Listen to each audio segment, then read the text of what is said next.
ஒரு முக்கியமான தகவல் என்ன நம்ம சொல்லணும்னு நினைக்கிறோம் அப்படின்னா, எல்லாராலையும் பின்பற்ற முடியாத, ஃபாலோ பண்ண முடியாத ஒரு கடினமான ஒரு சவால் காரியம் இருக்கு. நீங்க மனித தன்மையில, மனித வடிவத்துல எத்தனையோ இறை சிந்தனையை தேடி, இறையை தேடி பயணிச்சிருப்பீங்க, குருவை தேடி பயணிச்சிருப்பீங்க, எத்தனையோ ஜீவ சமாதிகள் போயிருப்பீங்க, ஒரு புனிதமான இடங்களுக்கு மலை தொடர்களோ இல்லை முக்கியமான ஒரு வடிவமாக இருக்கிற நதிகள், இந்த மாதிரி இடங்கள்லாம் போய் நீராடி இருக்கலாம், வழிபட்டிருக்கலாம், ஒரு வேலை நடந்திருக்கலாம்.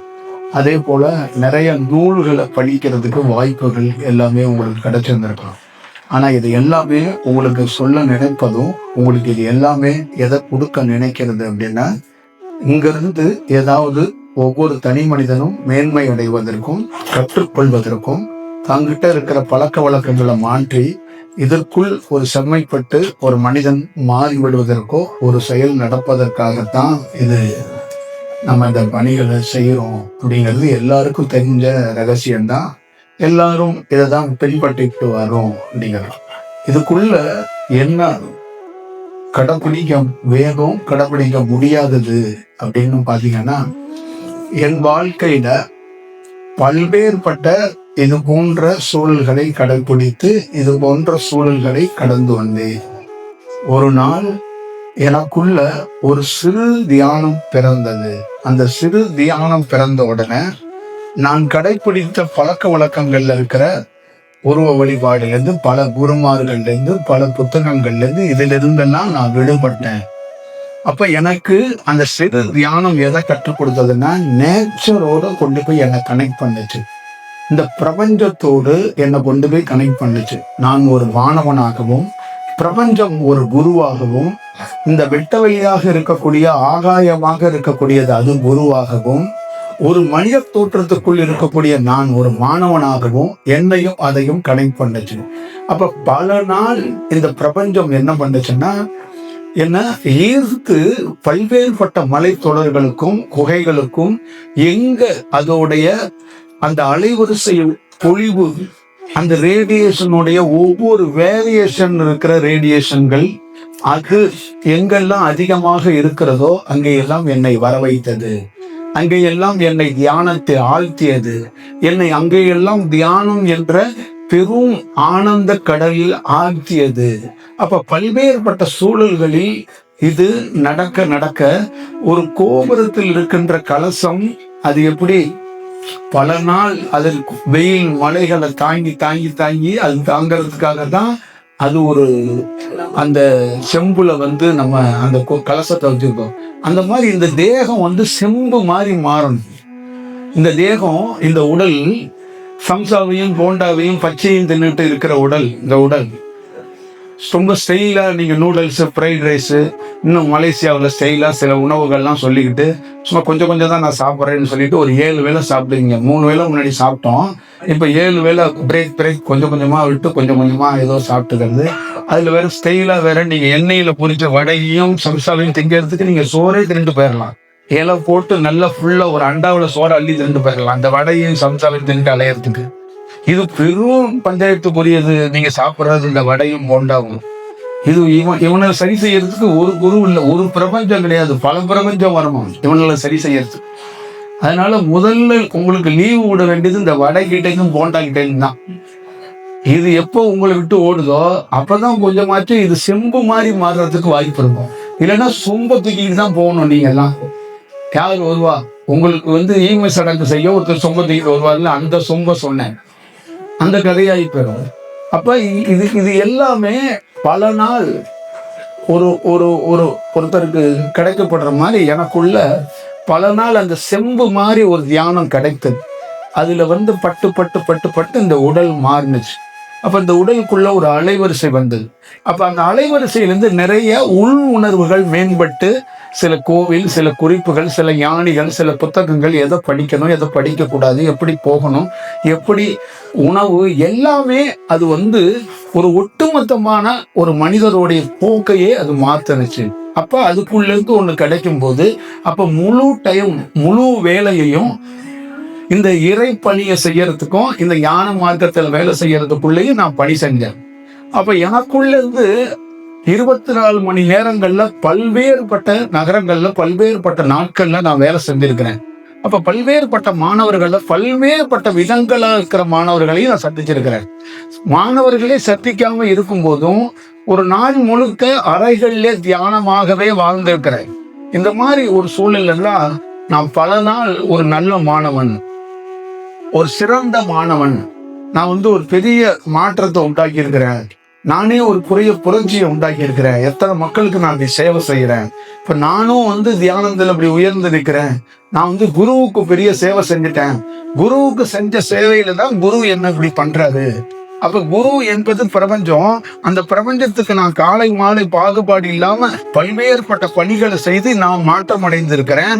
அந்த மாற்றத்தை வைத்து நகரத்துக்குள்ள போய் என்னை சந்திக்கிற எத்தனையோ மாணவர்களுக்கு நான் நல்ல போதனைகளையும் நல்ல சிந்தனையும் கொடுத்து அவங்களையும் மேம்படுத்துறதுக்கு ஒரு பெரிய வேலை செஞ்சிருக்கேன்னு அது நினைத்த போது, நாம் பல்வேறுபட்ட சூழல்ல நினைத்த போது இந்த பிரபஞ்சம் எனக்கு உணர்த்தியது, நீ இன்னும் மேம்பட்ட மாணவனாக மாறவில்லை. நல்ல ஞாபகம் வைத்துக்கொள். பிரபஞ்சம் என்பது அவ்வளவு சாமானியமாக அறியப்பட முடியாது. அதுக்குள் அறியறதுக்கு ஆயிரம் ரகசியங்கள் இருக்கிறது. வெகு சில விஷயத்தை அறிந்ததனால் நீ பிரபஞ்சத்தை அறிந்ததாகவோ, பிரபஞ்சத்தை ஆள்வதாகவோ, பிரபஞ்சத்துக்குள்ளே வாழ்வதாகவோ, பிரபஞ்சத்தோடு கலப்பதாகவோ நீ எண்ணிவிடக்கூடாது. இதனுடைய பணி பெரும் செயல் அப்படிங்கிறத முதல்ல உணர்ந்துக்க அப்படின்னு பல்வேறுபட்ட விதங்கள்ல எனக்கு உணர்த்தி, நான் பிரபஞ்சத்தால் நிறைய தடவை தண்டிக்கப்பட்டிருக்கிறேன். தண்டிக்கப்பட்டதுல மிக நுட்பமானவன் யார் என்று கேட்டால் நான் தான்.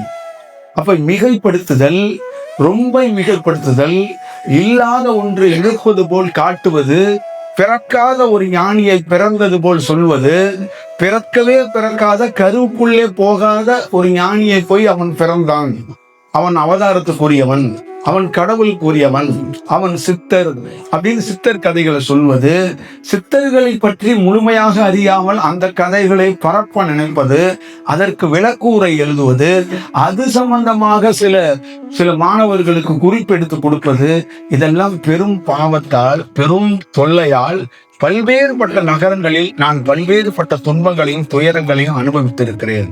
அப்பொழுது பிரபஞ்சம் எப்பொழுதுமே சொல்லியிருக்கிறது, ஒன்றும் இல்லாத ஒரு வெட்டவெளி தன்மைக்கு மாற வேண்டும். அப்ப உனக்குள்ளிருந்து அந்த அணு துகள்கள் உள்ளே ஊடுருவி அந்த அணு துகள்கள் தான் வேலை செய்ய வேண்டுமே ஒழிய உன் மனம் வேலை செய்யக்கூடாது, உன் உடல் வேலை செய்யக்கூடாது. உன் உடலோ உன் மனமோ வேலை செய்தால் மனித அறிவு அங்கு வேலை செய்துவிடும், ஆசை வந்துவிடும். அந்த ஆசையால் நீ பெற வேண்டியதை பெற முடியாமல் போய்விடும். அதனால் ரொம்ப கவனமாக வைத்துக்கொண்டு நீ பயணிக்க வேண்டும் அப்படின்னு எனக்கு பிரபஞ்சம் கொடுக்கும்போது, தமிழ்நாட்டிலே உலகத்திலே 1500 உருவ வழிபாட்டில் இருக்கிற கடவுள்கள் இருந்தும் கிட்டத்தட்ட 5 லட்சம் குருமார்கள் இன்னைக்கு லைவ்ல அப்டேட்ல 5 லட்சம் குருமார்கள் உலகம் முழுக்க இருக்கிறாங்க. ஃபார்ம்ல இருக்கிற குருமார்கள், நார்மல் ஃபார்ம்ல இருக்கிற குருமார்கள், அதிக ஃபாலோவர்ஸ் இருக்கிற குருமார்கள், நார்மலா இருக்கிற குருமார்கள் எல்லாம் சேர்த்து 5 லட்சம் குருமார் இருக்காங்க. இப்ப இந்த 5 லட்சம் குருவத்தையும் போகாம பிரபஞ்சமே கதி என்று காத்திருந்ததுனாலதான் நான் தேர்னேன். கொஞ்சமாச்சும் ஏதாவது என் வாழ்நாள்ல பார்க்க முடிந்ததை பார்க்கறதுக்கு, ஏதோ ஒண்ணு ட்ரை பண்றதுக்கு, ஏதோ ஒரு சிறு துரும்பையாச்சும் கையில் எடுப்பதற்கு ஒரு வாய்ப்பு எங்கிருந்து உருவானதுன்னா, 1500 உருவ கடவுள்களையும் விட்டு ஒழித்தது, 5 லட்சம் குருமார்களையும் விட்டு ஒழித்தது, பல்வேறுபட்ட புத்தகங்களையும் விட்டு ஒழித்ததனால் இந்த பிரபஞ்சம் எமக்கு ஒரு பாதையை காட்டியது. அப்ப பல நாள் இந்த பிரபஞ்சம் என்னோடு பேசவில்லை, மௌனம் சாதித்தது. பல நாள் எனக்கு எந்த செய்தியும் கொடுக்கவில்லை. ஆனால் ஒரே ஒரு செய்தியை மட்டும் பிரபஞ்சம் உணர்த்தியது, நீ தாக்கு பிடித்து உருவம் இல்லாத என்னை எந்த வசையும், எந்த உணர்ச்சி வசையும், எந்த புகழையும், எந்த சுகத்தையும், எந்த அன்பையும், எந்த கருணையும் காட்டாத என்னை நீ நம்பி பயணிப்பாயா, நம்பி வருவாயா, தாக்கு பிடிப்பாயா, நிற்பாயா என்பதை பார்க்கிறேன். எவ்வளவு நாள் தாக்கு பிடிப்பாய்? ஊரே சேர்ந்து உருவத்தில் கொண்டாடுகின்ற போது ஊரே சேர்ந்து பல குருமார்களிடம் கையை மடித்து காலை மடித்து தியானம் செய்து கொண்டு இருக்கும் போது எதுவுமே இல்லாத ஒரு மலைத்தொடருக்கு மேலே வெட்ட வெளியாக இருக்கக்கூடிய இடத்தில் என் குரு வருவார், எனக்கு தியானம் சொல்லி கொடுப்பார், என்னை மாற்றுவார் என்ற நம்பிக்கையில் எவ்வளவு நாள் நீ தாக்குப்பிடிப்பாய், எவ்வளவு நாள் இருப்பாய், பார்க்கிறேன் அப்படின்னு சொன்னது. அப்பொழுது நாம் வாழ்வோ சாவோ இந்த பிரபஞ்சத்தோடு தான் என்று பயணித்தோம்.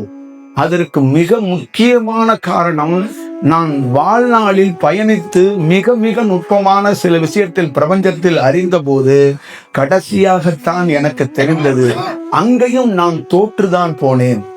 என்ன தெரிந்தது என்றால், கடைசியாக வந்து உங்ககிட்ட கொஞ்சம் சேர்ந்துட்டேன், உங்களை கொஞ்சம் அறிஞ்சிட்டேன் அப்படின்னு நான் ஆசுவாசப்பட்டு சந்தோஷப்பட்டு அந்த மலை தொடர்களில் துள்ளி குதிக்கும் போது பிரபஞ்சத்திலேருந்து ஒரு குரல் ஒலித்தது, நீ இங்கே வருவதற்கு உள்ளே இருந்ததே யாம்தான். உள்ளே இருந்ததே இந்த பிரபஞ்சமாக அலைவரிசையாக யாம் இருந்ததுனாலதான் பல நாள் பல மனிதர்களோடு பல மனித செயல்களோடு நீ தொடர்பில் இருக்க வேண்டியவன். உன் தொடர்பை துண்டித்ததற்கு மிக முக்கியமாக காரணம் யாமே. அப்ப யாம் இல்லை என்றால் நீ இங்கு வந்திருக்க முடியாது. அதையும் கடந்து சில இடத்தில் யாம் உன்னை விட்டு வெளியே போகின்ற போது நீ பிறரிடம் போகாமே, உனக்குள்ளே நான் போனதை கூட தெரியாமலே நீ எப்பொழுதும் போல் இருந்தாய் அல்லவா, அதற்காக மட்டுமே உன்னை அழைத்து வந்தேன். நான் போன போதும் நீ போகாமல் காத்திருந்தாய் அல்லவா, உன்னை நான் கொஞ்ச நேரம் தான் விட்டேன், தடுத்து ஆட்கொண்டு உனக்குள்ளே ஒரு அலைவரிசையாக இருந்தேன். நான் உன்னை விட்டு வெளியிலே வந்தேன். வெளியில வந்தது கூட தெரியாம நானே உனக்குள் இருப்பதாக நீ காத்திருந்து வேற எங்கும் செல்லாமல் இருந்தாய் அல்லவா, அந்த ஒரே ஒரு காரணத்துக்காகத்தான் உன்னை நான் இவ்வளவு தூரம் கூட்டி வந்தேன். அப்பொழுது நீ எந்த சூழலையும் பிறரை நாட மாட்டாய் என்பதை தெரிந்து கொண்டேன். அப்பொழுது எப்பொழுதுமே உங்களிடம் சொல்லுவது, ஒரு செயலை ஒரு சிந்தனையை ஒரு குருவை கையில் பிடித்தால் அந்த குரு சரிவில்லை என்றாலும் நம்பிக்கையோடு காத்திருக்க வேண்டும். இல்ல பிற குருவோ இல்ல பிரபஞ்சமோ இந்த குரு சரியில்லை என்று சொன்னால் அடுத்த வினாடியே அதை விட்டு வெளியே வந்து மௌனமாக ஆக வேண்டும். சில ஆலோசனைகளை நமக்குள்ளே பெற்றுவிட்டு தான் பணி செய்ய வேண்டும். இது மனித அறிவில் எது கிடைத்தாலும் எந்த பொருளோடையும் எந்த சூழலையும் பயணிப்போம் என்று நினைத்தால் மிக மோசமான விளைவுகளை நாம் சந்திப்போம். அதிலிருந்து நாம் நன்மையை கற்றுக்கொள்வதற்கு வாய்ப்பு ரொம்ப ரொம்ப குறைவு. அப்ப எப்பொழுதுமே கரெக்டாக ஒரு பாதையில் ஒருவர் காத்திருக்க வேண்டும், நிற்க வேண்டும். அப்படி ஒன்று நின்றால் மிக உயரமான மிக மிக நுட்பமான ஒரு விஷயத்தை பெற்றுவிட முடியும். என்னிடம் நிறைய பேர் சாப்பாடு, நிறைய மாணவர்கள் தமிழ்நாட்டுல நிறைய இடங்கள்ல சமைச்சு கொடுத்துருக்காங்க. பயணத்துக்கு வந்து அவங்களுடைய வாகனத்திலே என்னை கூட்டிட்டு போயிருக்காங்க. என்னோட ஒரு வாரம் 4 நாள் பயணித்திருக்கிறாங்க. நிறைய இந்த மாதிரி செஞ்சுட்டு இடையில வந்து என்கிட்ட வந்து கேட்பாங்க, குரு சேவை செய்யணும், குருவுக்காக சேவை செஞ்சுக்கிட்டே இருக்கிறோம், இந்த சேவையை நீங்க ஏத்துக்கிட்டீங்களா, நாங்க கரெக்டா தான் சேவை செய்யறோமா அப்படின்னா, இதெல்லாம் குரு சேவையாக ஏற்றுக்கொள்ள முடியாது. இதெல்லாம் ஒரு தற்காலிகத்துக்காக ஒரு செயல் வடிவம் தான். இதெல்லாம் குரு சேவையே இல்லை. எப்பொழுதுமே நல்ல ஞாபகம் வைத்துக்கொள். குரு சேவை என்பது என்ன என்றால், நீ குருவை அறிய வேண்டும், அதுதான் குரு சேவை. குரு சேவையே அப்படின்னு கேட்டா அந்த குரு யார் என்று அறிய வேண்டும். அதுதான், அறிந்தாதான் குருவுக்கே சேவை செய்ய முடியும். அறியாத போது எந்த சேவையை நீ செய்வாய்? அறிந்தால்தான் சேவை செய்ய முடியும். அப்ப என்ன அறியணும்னா நீ சிறந்த தியானத்துக்குரிய ஆளாக மாறணும், உள்முகமாக மாறணும், உன்னை அறியணும். அப்ப உன்னை நீ அறிந்த போதுதான் குரு யார் என்று உனக்கு அறிய முடியும். அப்ப குரு எப்படி நடக்கிறார், எப்போ உறங்குவார், எப்ப விழிப்பார், எப்படி அவர் எந்த திசையை நோக்கி போவார், அவர் என்னென்ன மாதிரி எல்லாம் செயல்படுவார் என்பதை கொஞ்சம் அறிவதற்கு வாய்ப்பு அங்கு நீ உள்முகமாக உன்னை நீ சரி செய்திருந்தால் மட்டும்தான் குருவுக்கு சேவையே செய்ய முடியும். இல்லை என்றால் குரு சேவை செய்ய முடியாது. அப்ப குரு சேவை என்பது வெளியிலே ஒரு மனிதனாக இருந்து பணிவிடை செய்வது குரு சேவை அல்ல. அது குரு சேவையாக ஏற்றுக்கொள்ள முடியாது. அது குரு சேவை கணக்கிலே இல்லை, கணக்கில் எடுத்துக்கொள்ள முடியாது. அப்ப பிரபஞ்சத்தை நாம் அறிய வேண்டும் என்றால் அந்த பிரபஞ்சத்துடைய அணுத்துவல்கள் 1-2 நமக்குள்ளே ஊடுருவி உள்ளே இருந்து அதுக்குள்ளே நாம் வாழ்ந்து தியானத்தை மேம்பட்டு போனாதான் இந்த பிரபஞ்ச ரகசியத்தை அறியும் போது, அப்பொழுது குருவை அறியும் போது குரு எப்படி ரியாக்ட் பண்ணுவாரு, குரு எப்பெல்லாம் என்னென்ன மாதிரி சூழல்ல இந்த பிரபஞ்சம் ரியாக்ட் பண்ணணும் கொஞ்சோண்டு தெரியும் போது அது நம்மளை மாணவனாக ஏற்றுக்கொள்கிறது. அப்பொழுது அது சொல்கிறது, நீ மிகச் சரியான பாதையில வர்ற, அப்படியே வா. அது முழுவதுமாக நமக்கு காட்டி கொடுக்க போகுதா, காட்டி கொடுக்குமா அப்படிங்கறதெல்லாம் தெரியாது. அது நம்மகிட்ட இருந்து எனக்கு பிரபஞ்சத்திலிருந்து கற்றுக் கொடுத்தது என்ன என்றால், ஒரே செயலை தான் எனக்கு திரும்ப திரும்ப உணர்த்தியது, கற்றுக் கொடுத்தது. நான் ஒன்றும் இல்லை, நீயும் ஒன்றும் இல்லை, இது என்னது ஒன்றும் இல்லை. நான் கொடுப்பதற்கு நான் உனக்கு கொடுக்கணும் அப்படின்னா அது என்னது இல்லை. உன்னிடம் கொடுக்கிற பாரு, அதுவும் ஒன்னது இல்லை. என்னதும் எதுவும் இல்லை, ஒன்னதும் எதுவும் இல்லை. அப்போ ஒன்றும் இல்லை என்பதை உணர்ந்தே தினந்தோறும் பயணி. ஒன்று இருப்பதாக நினைத்து பயணிக்காது. ஒன்று இருப்பதாக நினைத்து விட்டாய் என்றால் உனக்கு ஆசை வந்துவிடும், எண்ணம் வந்துவிடும். அப்பொழுது ஸ்ரீ ராமச்சந்திர மூர்த்தியை எதிர்த்து போரிட்டவர் ராவணன். ஒன்று இருப்பதாக நினைத்ததுனாலதான் ராமனை அவருக்கு கண்ணுக்கு தெரியல. ஒன்று இல்லை அப்படி என்று தெரிந்திருந்தா அந்த ஸ்ரீராமச்சந்திர மூர்த்தி யார் என்று அவருக்கு தெரிஞ்சிருக்கும். அப்ப ஒரு விஷயத்தை நல்லா புரிஞ்சுக்கணும். நம்ம ஒரு பாதையை ஃபாலோ பண்ணும்போது அந்த ஒரு பாதையில நிக்கிறது ரொம்ப கடினம். ஆனா நின்னாதான் அதுக்குள் நன்மை தீமைகளை நம்மளால தெரிஞ்சு கொள்ள முடியும். நமக்கு எப்பயுமே நம் தோல்வியோ வெற்றியோ நம் ஒரு பாதையில் நின்று அதுக்குள் இருக்கின்ற முழு அனுபவத்தை அறிய வேண்டும். அப்ப எந்த சூழல்லையும் பெண் மயக்கிய போது, சுத்தி மொழி மயக்கிய போது, உறவு மயக்கிய போது, காசு பணங்கள் மயக்கிய போது, பல விளம்பர யுக்திகள் மயக்கிய போது, நம்மளை ஆசையில் ஆழ்த்திய போது கூட எங்கும் செல்லாமல் கால் பின்ன பின்ன பின்ன பின்ன பின்ன தடுமாறி கீழே விழுந்தாலும் பரவாயில்லை, ஒரே செயலில் ஒருவன் நிற்கிறான் என்றால் அவன் காப்பாற்றப்படுவான் என்று பொருள். அவன் நிற்காமல் தடுமாறி அங்கிருந்து போகிறான் என்றால் அவன் அலக்களிக்கப்படுவான் என்று பொருள். அதனாலதான் இங்க இருக்கிற எல்லா பேர்த்துக்குள்ள தோல்விங்கிறத விட்டுருங்க, வெற்றிங்கிறத விட்டுருங்க.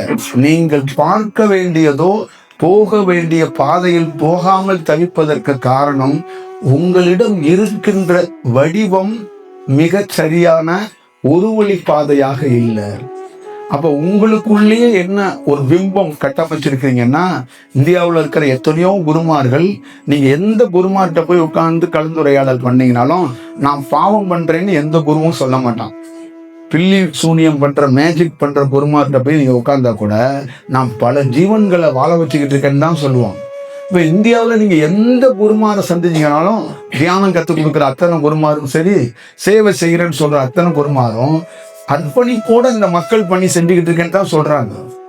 அப்ப அவங்கள பொறுத்தளவுக்கு என்னன்னா, அவர்கள் செய்வது மிக சரியாகவும், அவர்கள் உணர்ந்துவது சரியாகவும், அவர்கள் உணர்ந்திருப்பது சரியாகவும் நினைக்கிறாங்க. இந்த பிரபஞ்சம் சொல்வது மனமே சமயத்தில் தானே ஒரு கடவுள் என்று சொல்லிட்டு போயிருங்கிறார். மனம் இருக்குல்ல, இந்த மனம் என்ன சொல்லிடுமா, நானே ஒரு கடவுள், நீ தான் ஒரு கடவுள், நீ செய்யறதா சரி அப்படின்னு ஒரு சூழலை உருவாக்கிறோம். உனக்கு ராகு திசையிலேயோ கேது திசையிலேயோ உன்னை கூட கூட உன்னை நம்பி ஒரு 10 பேர் வர்றான் பாரு, நீ சொல்லும் போது ஏதாவது பழிச்சிருந்து பாரு, இன்னொரு 1000 பேர் வருவான். அப்ப நீ என்ன நினைப்பனா, மக்கள் இவ்வளவு பேர் நம்மளை நம்புறாங்க, அதனால நம்ம சொல்றதுதான் மிகச்சரி, நாமே கடவுள், நாமளே விஷயம். இப்ப நாமளே வேண்டாம்னு சொன்னாலும் மக்கள் விட மாட்டாங்க. அதனால இது எது வரைக்கும் போகட்டுமோ அது வரைக்கும் போகட்டும் அப்படின்னு சில பேர் போவாங்க.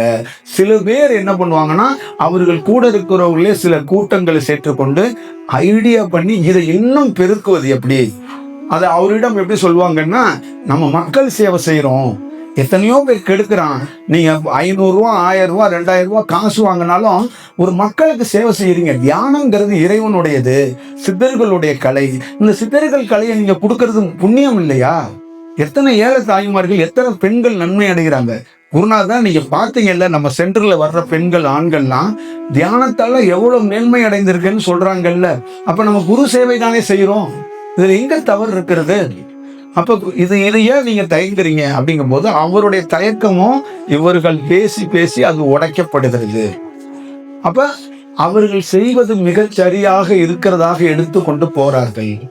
அப்ப அது பிரபஞ்சம் சொல்கிறது, அதையும் விட்டு ஒழிக்க வேண்டும். அதெல்லாம் ஒன்றும் இல்லை, அதெல்லாம் வைத்துக்கிட்டு மக்கள் சேவை செய்ய முடியாது, மக்கள் சேவைய அப்படி செய்து விட முடியாது என்பதுதான் தெரிஞ்சு கொள்ளணும். ஏன்னா இந்த பிரபஞ்சத்தை நீங்க பாத்தீங்கன்னா, உங்களுக்கும் சரி எனக்கும் சரி, அதோடைய போக்க கண்டுபிடிக்கிறது ரொம்ப கடினம். அது எப்ப என்ன ரியாக்ட் பண்ணும்னே தெரியாது. அதுகிட்ட இருந்து ஒரே ஒரு சிக்னல் தான். என்ன பொறுத்தளவுக்கு நான் கத்துக்கிட்டது, அதுவா வெளியில வர்ற வரைக்கும் நான் காத்திருப்பேன். அதனாலதான் எப்பயுமே சொல்றேன், ஒரு குகைக்குள்ள நான் போகவே மாட்டேன்.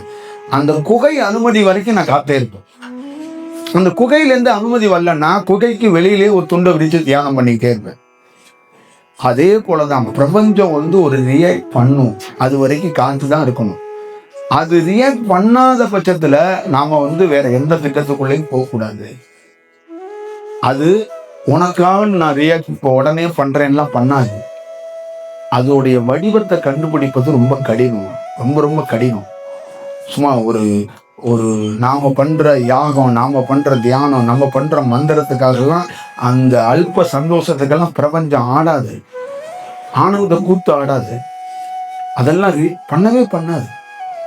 பேரழிவு வந்தா கூட மக்கள் எல்லாம் மாண்டு செத்துக்கிட்டு இருக்கும் போது கூட பிரபஞ்சம் அப்படியே மௌனமா அப்படியே சமாதி நிலையில அப்படியே இருக்கும், சமாதியிலே இருக்கும். இந்த ஊரே சுருகாத பத்தி எரியும், அப்பயும் அப்படியே சமாதியாவே இருக்கும். அதுக்கிட்டலாம் போய் ஆர்கியூமெண்ட்லாம் பண்ண முடியாது. கொரோனா இந்த உலகத்துல எவ்வளவு பேர் செத்து மடிந்த போது பிரபஞ்சம் சமாதியில தான் இருந்துச்சு, எந்த ரியாக்ட் பண்ணவே இல்லை. அதுக்கு காரணம் இருக்கிறது. அப்ப அங்க என்ன சொல்லுதுன்னா, உணர்ச்சி வசப்பட்டால் என்னை அறிய முடியாது, பரவசப்பட்டால் என்னை அறிய முடியாது, கண்ணீர் துளி சிந்தினால் என்னை அறிய முடியாது, ஓவர் கான்பிடன்ட்ல சிரிச்சு ஆனந்தம் கொண்டாடினாலும் என்னை அறிய முடியாது. என்னை அறிய வேண்டும் என்றால் ஒன்றும் இல்லாம போகணும்.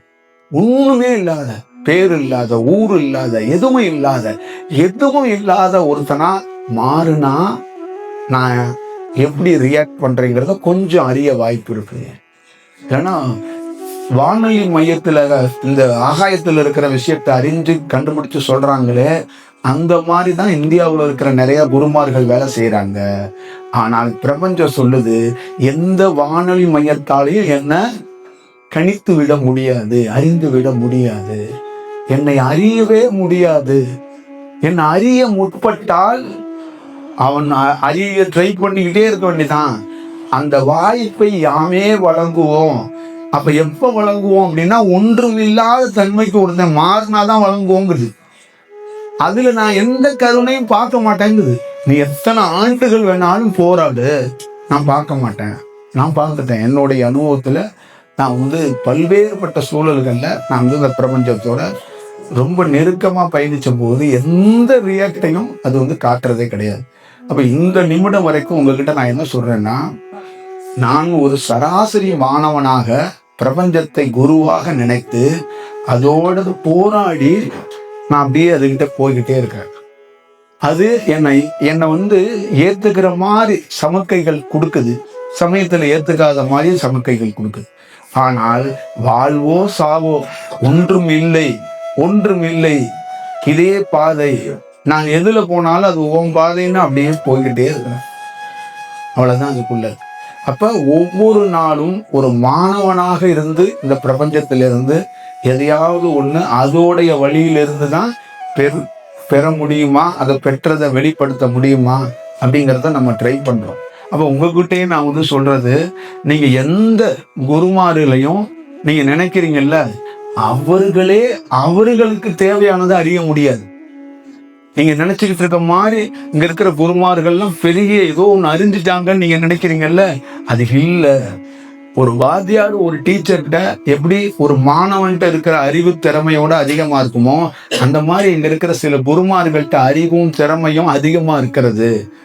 அதை வைத்து கொண்டு நீங்க ஏதோ ஒன்று அறிந்து விட்டார்கள், ஏதோ ஒன்று தெரிந்து விட்டார்கள், நம்மளை வழிநடத்தி விடுவார்கள் என்று நீங்க ஒரு கணக்கு போடுறீங்க. அந்த கணக்கெல்லாம் இல்லை. அதே போல எந்த வடிவத்திலையா இருந்தாலும் நீங்க போய் ஒரு பாதையை அடைந்து விடலாம் அப்படின்ட்டு நீங்க நினைக்கிறீங்க. இப்ப நான் என்ன சொன்னாலும் உங்கள்கிட்ட இருந்து என்ன ரியாக்ஷன் வருது அப்படின்னு பாத்தீங்கன்னா, நீங்க பல குருமார்கள் பேசுனதையும் நான் பேசுறதையும் ஒப்பிட்டு பாக்குறீங்க, பிரிச்சு பாக்குறீங்க. அப்ப தியானமோ இல்ல இறை சிந்தனையோ எதையோ ஒண்ணு பண்றீங்க. ஆனா எல்லாத்தையும் தாண்டி உங்களுக்குள்ள பிரதானமா இருக்கிறது என்ன இருக்கு அப்படின்னா, உங்களுக்குள்ள ஒரு மனம் இருக்குல்ல, அது சரி தவறு அப்படிங்கிற அது ஒரு கால்குலேஷனை போடுது. அப்ப என்கிட்ட இருந்து எது தேவையோ அதை மட்டும்தான் எடுத்துக்கிறீங்க. நீங்க என்ன எடுத்துக்கல, இந்த பிரபஞ்சத்தை எடுத்துக்கல. எங்களை எல்லாம் எப்படி பாக்குறீங்கன்னா, எங்க கிட்ட இருந்து ஏதாவது விழுகிற ஒரு மரத்துல இருந்து விழுகிற பழங்களை 2 பொறுக்கிட்டு போறது தான் நீங்க வந்திருக்கீங்களே வந்து, அதை மொத்தமா நானும் இந்த பழத்தோடு இந்த மரத்தோடு கலக்கிறேன், இந்த மரத்தோடே அமர்றேன்னு வரல யாரும். புத்த கையால அந்த மரத்தோடு கலப்பண்ணின்னு அங்க யாரும் உட்காரல.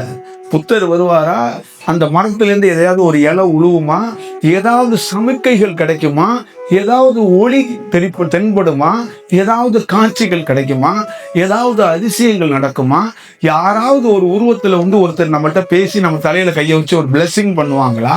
அப்படித்தான் ஒவ்வொருத்தரும் புத்த கையால உட்கார்ந்துருக்காங்க. அங்க யாருமே வரமாட்டாங்க. நீ உன்னை ஒன்றும் இல்லாத தன்மைக்கு நீ போயிட்டனா அங்க நீயே பிரபஞ்சமாக மாறுவாய் என்பதுதான் அர்த்தம். ஞானம் என்பது என்ன? போதி மரத்துல உட்காரும் போது அங்க ஒண்ணும் இல்லை அப்படின்னு ஆனோன்னு அப்ப பிரபஞ்சம் என்ன பண்ணுச்சு? அந்த அணுத்தூவல்கள் ஆகாயத்துல வெட்ட வெளியில மிதந்துட்டு இருக்க அணுத்தூவல்கள் ஒரு உடலுக்குள்ள வந்து இறங்குனுச்சு. அப்ப ஒரு உடலும் இந்த ஆகாயம் மாதிரி மாறுனுச்சு. அப்ப ஆகாயத்துக்குள்ள இருக்கிற சுழற்சிக்குள்ள எப்படி ஒரு அணு தூவல்களாக அலைவரிசையாக தீவிரமாக இருக்கோ, அதே போலதான் ஒரு உடலுக்குள்ளேயும் அலைவரிசையாக தீவிரமாக இருக்கு. அந்த அலைவரிசையோட தீவிரத்துலதான் புத்தருடைய பணி இருந்தது. இதுதான் அதோடைய வடிவமாக இருக்கிறது. இப்ப நமக்குள்ள எல்லாம் அலைவரிசை இல்லை. நல்லா ஞாபகம் வச்சுக்கங்க, இங்க இருக்கிற யாருக்கிட்டையுமே அலைவரிசை இல்லை, பரவசம் மட்டும்தான் இருக்கு. உங்க குருமார்கள் எல்லாமே சாமி ஆடுற வித்தையை கத்துக் கொடுத்திருக்கிறாங்க உங்களுக்கு. நரம்புகளை விழிக்க வைத்து சாமி ஆடுவது எப்படி, பரவசத்தில் ஆழ்வது எப்படி, கனவுகளும் காட்சிகளும் வருவது எப்படி, தோற்றங்களும் ஒளிகளும் மிதப்பது எப்படி, அப்படித்தான் இருக்க ஒன்றிய அதுக்குள்ள அலைவரிசையா வந்து ஒரு ஆழ்ந்து போய் நீ மனதை வெல்வதற்கான ஒரு சிறு அறிகுறி கூட இல்லை யார்கிட்டமே. ஒரு சிறு அறிகுறி கூட இல்லை. மனதை வெல்லாமல் என் போன்ற குருமாரையோ இந்த பிரபஞ்சத்தையோ எப்படி அறிவாய்? நீ எதை கொண்டு அறிவாய்? அப்ப மனம் 10 நாள்ல வீழ்த்தப்படுமா? 5 நாள்ல வீழ்த்தப்படுமா? என்னிடம் ஒருவர் கேட்கிறாரு, இதே மலேசியாவில் ஒரு வகுப்பு நடத்திக்கிட்டு இருக்கும்போது, ஆன்மா எவ்வளவு நாள்ல விழிக்கும், எப்ப விழிக்கும்? 5 வருஷம், 2 வருஷம், 6 மாசம், 10 நாள், 20 நாள், ஒரு டைம் கொடுங்க அப்படிங்கிறார். இந்த பிரபஞ்சத்துல போய் எத்தனை வார்த்தைகளை நீங்கள் தொகுத்தாலும், எத்தனை வார்த்தைகளை உதிர்த்தாலும் அது ரியாக்ட் பண்ணாது. பல மலைத்தொடர்கள்ல, பல காடுகள்ல, பல நகரம் முழுக்க எத்தனையோ ஞானிகள் சுத்தி அலைஞ்சிட்டான். எல்லா பேரும் கத்துக்கிட்டது என்னன்னா, எந்த சித்தரோ எந்த ஒளியோ எந்த மலைத்தொடர்கள்லையும் இல்லை. எவனும் அங்க குடி இருக்குல்ல, எவனும் அங்க படுத்திருக்கல. உனக்குள்ள அந்த மனம் எரிந்தப்பட்டா அந்த கலசம் இருக்குல்ல, அந்த கலசம் மாதிரி பல வெயில் மலைகள்ல இடிகள்ல தாங்கி தாங்கி தாங்கி உள்ள ஒரு அணுக்கள் இறங்கறதுக்கு வாய்ப்பை உருவானா அங்க மனம் நாசம் செய்யும் போது அங்க நீயே பிரபஞ்சமாக மாறும்போது அப்ப நீ அங்க என்ன பண்றனா ஆசை இல்லாத ஒரு அலைவரிசையாக வெளியேறுகிறாய். அப்ப ஆசை இல்லாத ஒருவன் அலைவரிசையாக வெளியில வந்து மக்களை சந்திக்கும் போது ஆசை உள்ள மனிதன் வந்து என்ன சொல்றான், குரு உனக்கு நான் சேவை செய்கிறேன் குரு, கொஞ்சோண்டு ரசம் சாதம் கொண்டாந்துருக்கேன், சாப்பிட்டுட்டு இதை நீங்க வந்து பார்த்துட்டுங்க, சரி ஓகே அப்படின்னு கொஞ்சோண்டு ரசம் சாதத்தை வாங்கி சாப்பிட்டுட்டு துண்டை வச்சு படுத்திருக்காங்க குரு. அடுத்தது வந்து வர்றான், கொஞ்சோண்டு குழம்பு சாதம் கொண்டாந்துருக்கேன் குரு, இல்லைங்க, சரி நான் அப்பயும் சாப்பிட்டு தூங்குறான். திருப்பி அடுத்த நாள் 15 நாள் கழித்து சொல்றான், குருவுக்கு எல்லாமே நான் தான் செஞ்சுக்கிட்டு இருக்கேன், குருவுக்கு அனைத்தும் நான் தான், குரு நான் செய்யற சேவைகள்லாம் உங்களுக்கு ஓகே தானே, கரெக்டாக தானே செய்யற, ஏதாவது தவறுலாம் செய்யல அப்படிங்கிறான். அப்ப அவன் சொல்றான், நீ யாருன்னு கேட்கிறான். அவன் குரு கேட்ட கேள்வி நீ யாரு அப்படின்னு கேட்டான். என்ன குரு இப்படி சொல்லிட்டீங்க, நேற்று கூட சாம்பார் சாதம் சாப்பிட்டு நல்லா இருக்குனீங்க, இப்ப நீங்க யாருன்னு கேட்குறீங்களே, சாம்பார்ல கொஞ்சம் உப்பு அதிகமா போட்டனோ அதனால அப்படி கேட்டீங்களோ அப்படிங்கிறோம். அப்ப அவன் என்ன சொல்றான்னா, நீ எனக்கு எந்த சேவையும் செய்ய முடியாது, நான் ஒரு நீராவி தத்துவத்துல எல்லாத்தையுமே என்ன செய்ய எரிக்கக்கூடிய ஆவியாக உறிந்தக்கூடிய ஒரு ஆள் நான், ஒரு நீரையே ஆவியாகக்கூடிய ஆள் நான். என்கிட்ட போய் 2 ரசம் சாதத்தையும் சாம்பார் சாதத்தையும் கொடுத்துட்டு நான் குரு சேவை செஞ்சுட்டேன் அப்படின்னு நீ சொன்னா இது வேடிக்கையாக இருக்கிறது. உனக்கும் எனக்கும் என்ன உறவு என்றால், என் போன்ற உன்னை மாற்றுவதற்கு நான் ஒரு அலைவரிசையை உனக்கு கொடுக்கணும். இல்ல நீ இந்த மனம் வேலை செய்யாமலே, மனம் இருந்து மனம் வேலை செய்யாமலே உன்னை தடுத்து ஆட்கொண்டு உன்னை நகரத்துக்குள்ள நான் விடணும். ஆசை இல்லாத ஒருவனா நீ வாழணும். அப்ப ஆசை இல்லாத எந்த மனிதனுக்குள்ள ஒரு நாள் தோணுதோ அப்போதான் கொஞ்சமாச்சும் அவன் குருவோட நிற்க முடியும். அப்ப அவன் குருவோட நிற்கும் போது எப்படி நிற்பான் அப்படின்னா, அந்த அலைவரிசையா பார்ப்பான், குருவோட உருவத்தையே பார்க்க மாட்டான். அது என்னென்ன ரியாக்ட் பண்ணும் அப்படிங்கிறத இவனால உணர முடியும். அப்ப இவன் என்னன்னா, இவன் கால் கையெல்லாம் பார்த்து பார்த்து வைப்பான். பைய அவனுடைய பணியே ரொம்ப வேற மாதிரி இருக்கும். ஏன்னா அந்த அலைவரிசை எப்ப என்ன பண்ணும் அப்படிங்கிறது அவனுக்கு கொஞ்சோண்டு தெரியுது. இதுதான் குரு சேவை. அதே மாதிரி இந்த மனம் இருக்கிறதுனால யாராலையுமே நான் சொல்றத நீங்க ஆய்வு பண்ணி நடைமுறைக்கு கொண்டு வர முடியாது. நீங்க நடைமுறைக்கு கொண்டு வர்றதுக்குள்ள உங்க மனம் உங்களை வீழ்த்திடும். அப்ப நீங்க நடைமுறைக்கு எதை கொண்டு வர்றது அப்படிங்கிறீங்கன்னா, நீங்க எதை கற்று வைத்திருக்கிறீங்களோ அதுல நான் இன்னும் குரு இப்ப என்கிட்டே வந்து குரு நீங்க சொல்றத ஃபாலோ பண்றேன், இன்னும் பெட்டரா ஃபாலோ பண்றேன், உறுதியா இருக்கிறேன் அப்படிங்கறதான் சொல்லுவீங்க ஒழிய அதை தாண்டி எல்லாத்தையும் விட்டுட்டு வாழ்வோ சாவோ அப்படியே நிக்கிறேன் அப்படின்னு யாராவது சொல்லுவீங்களா? யாராவது சொல்லி இருக்கிறாங்களா? இன்ன வரைக்கும் தான் மலேசியால ஒருத்தர் கூட என்கிட்ட சொன்னது கிடையாது. அப்ப ஒரே ஒருத்தர் கூட என்னுடைய பரவசத்தை தான் தூக்கி எறிஞ்சிட்டு ஒண்ணுமே இல்லாம நான் நிக்கிறேன். தியானம்ங்கிறது ஒண்ணும் இல்லாதது, ஒண்ணு வேணும் ஒண்ணு இருக்கணுங்கிறதே பாவம் தான். அந்த ஒண்ணு வச்சுட்டு நீங்க என்ன பண்ண போறீங்க? அதானே விஷயம். இந்த அண்ட கோடி சராசரத்துல எவ்வளவு அலைவரிசை எவ்வளவு சக்தி இருக்கு. ஆனா ஏதாவது ஒண்ணு எல்லா நேரத்திலும் ரியாக்ட் பண்ணுதா? நம்மளால கண்டுபிடிக்க முடியுதா? நம்மளால பார்க்க முடியுதா? அப்ப எல்லாத்தையும் வச்சுக்கிட்டு எந்த வேலையும் தெரியாத மாதிரியும் ஒரு கோமாளி மாதிரி இந்த அலைவரிசை சுத்தி தெரியுதா இல்லையா? நீங்களே பாருங்க, எவ்வளவு பிரம்மாண்டமான அலைவரிசைகள் இருக்கு. அப்ப அது என்ன சொல்லுது? என்னை அறிய முடியாது அவர்களால், அதனால நான் அறியாதவர்கள்ட்ட நான் என்ன யாருன்னு காட்ட மாட்டேன், என்னை எக்ஸ்போஸ் பண்ண மாட்டேன், என்னை விளம்பரப்படுத்த மாட்டேன். எனக்கு தேவை இல்லைங்குது. எனக்கு தேவை இல்லை. என்னை அறிந்தால் நான் யாருன்னு தெரியும், என்னுடைய ரோல் என்னன்னு தெரியும். என்னை அறியாத போது நான் ஏன் வந்து காட்டணும்? அப்ப மனிதன் முன்பு வாழ்ந்த இந்த மாதிரி குரு மகான்களுடைய புகைப்படங்களையோ அவர்களுடைய புத்தகத்தையோ வைத்துக்கொண்டு பரவச மலையில் நனைந்து கொண்டு வாழ்ந்து கொண்டே இருக்கிறான். அதில் வெகு சிலருக்கு ஏதோ ஒரு சிறு சிறு அசம்பாயுதம் நடக்கிற மாதிரி சிறு சித்துக்களோ சில வார்த்தைகளோ கிடைக்கும் போது அவன் இறை தோற்றம் மாதிரி கடவுள் தோற்றம் மாதிரி நகரத்துல மக்களால் கொண்டாடப்படுது. பிரபஞ்சத்திலிருந்து சொல்றது, ஒரு இறை தோற்றம் என்பது ஒரு ஞானி என்பதை அங்கீகரிப்பதும் அதை ஏற்றுக்கொள்வதும் அதை வணங்குவதற்கு உகந்தது என்று சொல்வது யார் என்றால் பிரபஞ்சத்தில் இருக்கிற அலைவரிசை தான். முதல்ல அலைவரிசை ஒருத்தர் அங்கீகாரம் பண்ணணுமா, இவரு சரியான நபர் தான், இவரை வணங்கலாம், வணங்குறதுக்கு தகுதியானவர் தான் அப்படிங்கிறது. மக்கள், மனம் படைத்த மக்கள் ஒரு ஞானியை தகுதியானவர் என்பதை தேர்ந்தெடுக்க முடியாது.